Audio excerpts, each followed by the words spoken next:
semuanya, kami dari kelompok 1 dengan materi daerah aliran sungai ingin mempresentasikan hasil diskusi kelompok kami. Saya Zulkarnain dengan NPM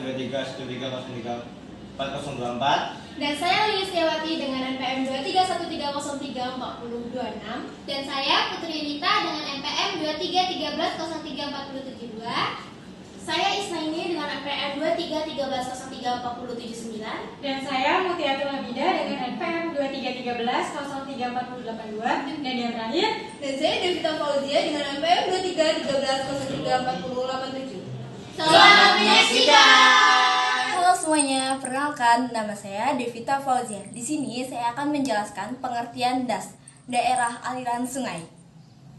Kalian tahu gak sih apa itu daerah aliran sungai? DAS atau daerah aliran sungai adalah wilayah yang dikepung oleh punggungan-punggungan atau bukit dan gunung. Wilayah ini biasanya berupa cekungan yang seperti mangkuk raksasa. Ketika hujan, cekungan tadi menerima air dan menampungnya. Pepohonan di sekitarnya akan menyerap air tersebut jauh ke dalam tanah dan menjadi air tanah. Kemudian akan muncul ke permukaan tanah dalam bentuk mata air atau sungai. Halo semuanya, perkenalkan nama saya Putri Nita. Di sini saya akan menjelaskan tentang wilayah daerah aliran sungai, terutama wilayah bagian hulu. Teman-teman ada yang tahu tidak? Apa itu wilayah daerah aliran sungai?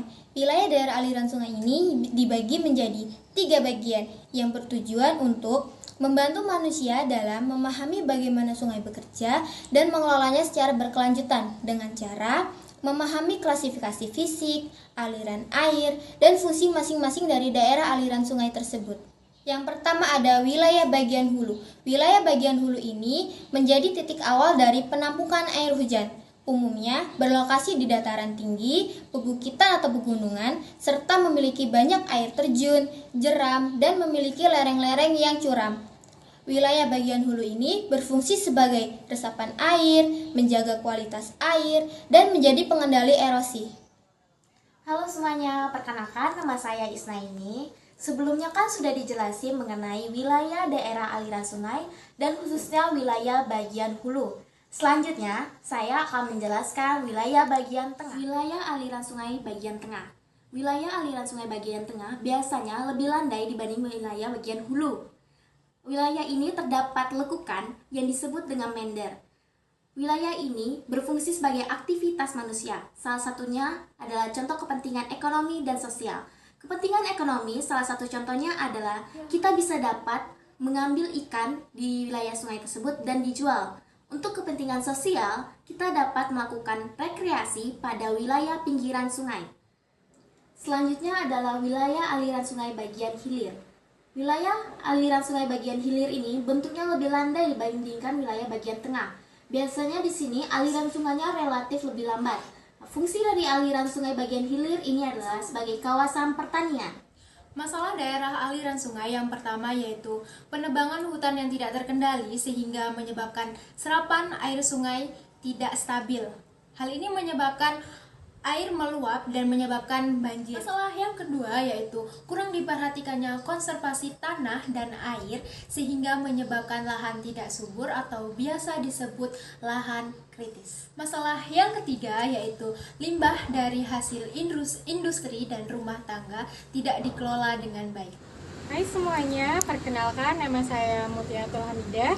Di sini saya akan menjelaskan tentang cara penanggulangannya. Pertama, penanaman pohon di sekitar area sungai yang memiliki daerah tingkatan serapan air yang rendah. Selanjutnya, yang kedua yaitu pembangunan infrastruktur yang membantu meningkatkan kualitas kawasan das seperti waduk, saluran irigasi, dan pengendalian aliran sungai, dan sebagainya.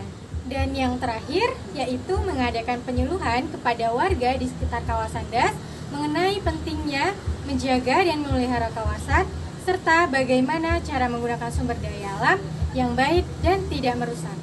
Halo semuanya, perkenalkan nama saya Zulkarnain. Saya di sini akan menjelaskan kesimpulan dari materi daerah aliran sungai. Daerah aliran sungai adalah suatu wilayah daratan yang merupakan suatu kesatuan dengan sungai dan anak-anaknya yang berfungsi menampung dan menyimpan air mengalirkan air yang berasal dari curah hujan ke danau atau ke laut secara alami. Das dapat dimanfaatkan bagi berbagai kepentingan pembangunan, misalnya untuk areal pertanian, perkebunan, perikanan, permukiman, pembangunan PLTA, pemanfaatan hasil hutan kayu, dan lain-lain. Tujuan akhir pengelolaan das adalah terwujudnya kondisi yang lestari dari sumber daya vegetasi tanah dan air sehingga mampu memberikan manfaat secara optimal dan berkesinambungan bagi kesejahteraan manusia. Cukup sekian materi yang dapat kami sampaikan. Wassalamualaikum warahmatullahi wabarakatuh. Semoga bermanfaat.